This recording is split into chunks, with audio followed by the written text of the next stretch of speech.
Hank Philippi Ryan of the News 7 investigators tonight break the silence on a terrible secret kept for years by these children. A warning, some of the language in the following report is explicit. Parents might not find it appropriate for their children. Clearly, what they say happened in the house on Cambridge Street is graphic and unpleasant, but their stories, the alleged victims now say, must be told. Oh yeah. I haven't seen these pictures in a year. Tina Silvana Shola has memories of being 10 years old, the day the dog had pups, the day she caught the big fish, her last visit to Santa Claus. But Tina's childhood has one defining moment. 1970. That time, yeah.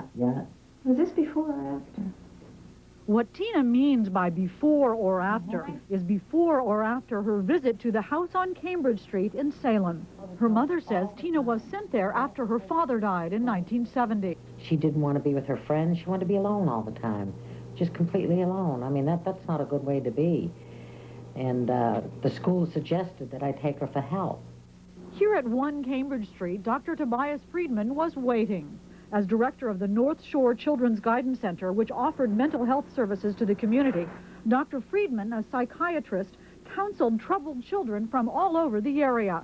10-year-old Tina climbed the stairs to his office, holding her mother's hand. And he talked to me for a bit about Tina, and then he asked me to step out so he could talk with her. Tina and Dr. Friedman were alone. He said he was going to hypnotize me, and he sat me down in a chair and told me to close my eyes, and I did.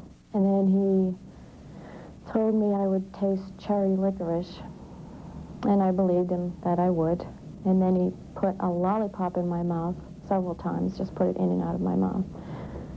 And then he put his finger in and out of my mouth, and then he put his penis in and out of my mouth. Afterwards, Tina, remember she was just a little girl then, did not tell anyone what happened, but she refused to go back. God, I can't remember what she said. Just that, Ma, please don't make me go, please. It was urgent. But I didn't understand it. And so what did you do? Well, I didn't take her back. Case closed. In neighboring Peabody, 13-year-old Star O'Brien was having trouble adjusting to her new school in 1974.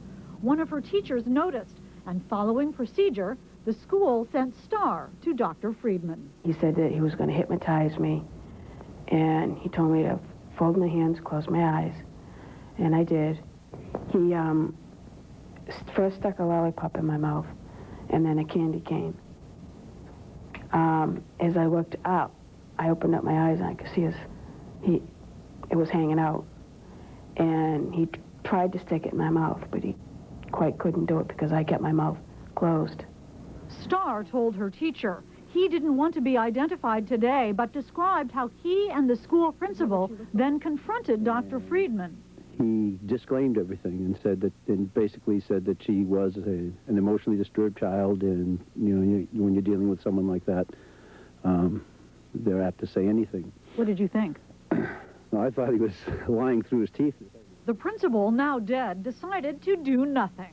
His feeling was there really wasn't much we could do, and who was going to believe it? It would be his word against hers anyways.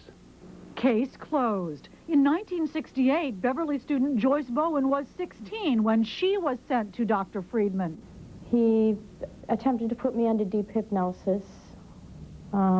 He took his finger and told me that I would want a piece of candy or cherry licorice. And at that point, I turned around and opened my eyes, and he was exposed. And a piece of licorice wasn't a piece of licorice. Joyce told her parents, but confronted on the phone, Friedman told them the girl had imagined it. And then what happened? Then I hung up the phone, and I went into the bathroom, and I threw up. Again, case closed. For Dr. Friedman, it was back to business as usual. North Shore children continued to come to him for counseling. Eventually, Friedman got a new job, chief of psychiatry at this Louisiana VA hospital. And for him, the house on Cambridge Street was far away. But Tina could not escape. Finally, 10 years later, she told her mother. Tell me, it was a shock.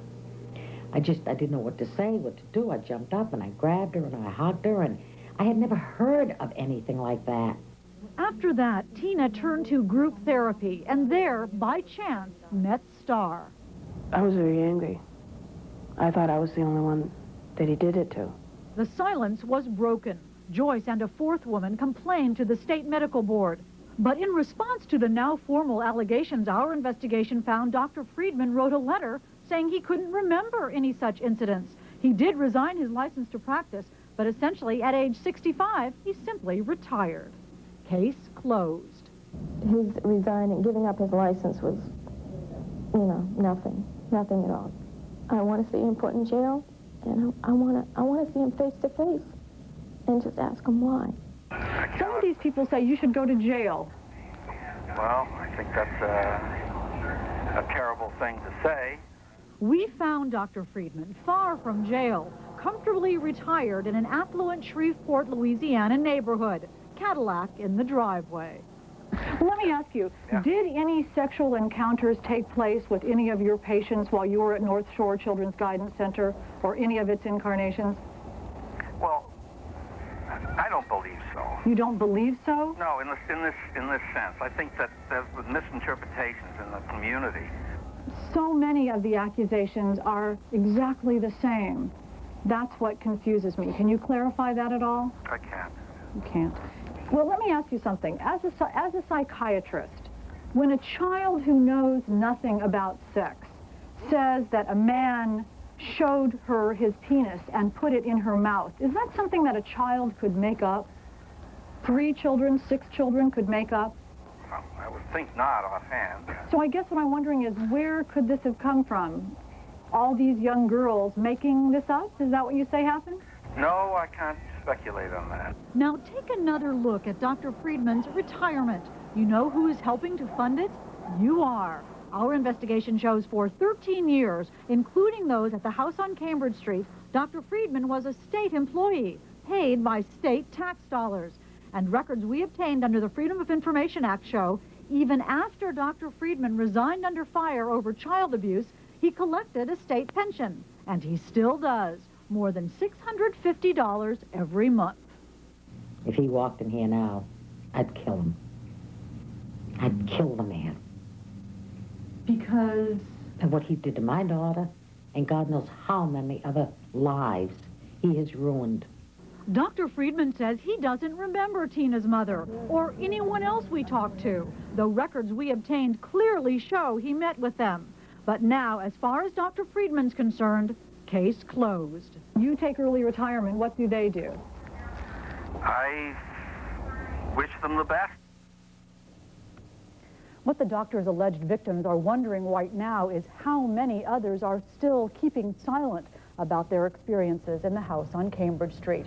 As we said, hundreds of children were sent to Dr. Friedman's center in the late 60s and early 70s. Now, as for that pension, state officials say it's a case-by-case situation. And until our story, the victims didn't even know he was getting a pension. R.D. Could Friedman face criminal allegations, criminal charges because of these allegations? Well, R.D., theoretically, yes, he could. There is a statute of limitations, but that goes on hold when an accused person leaves the state. So the answer about prosecution would be that it would be a different answer for each person. But law enforcement officials now apparently are looking into this. All right, thank you. Hank Philippi Ryan of the News 7 Investigators. More on this case as it unfolds. Margie?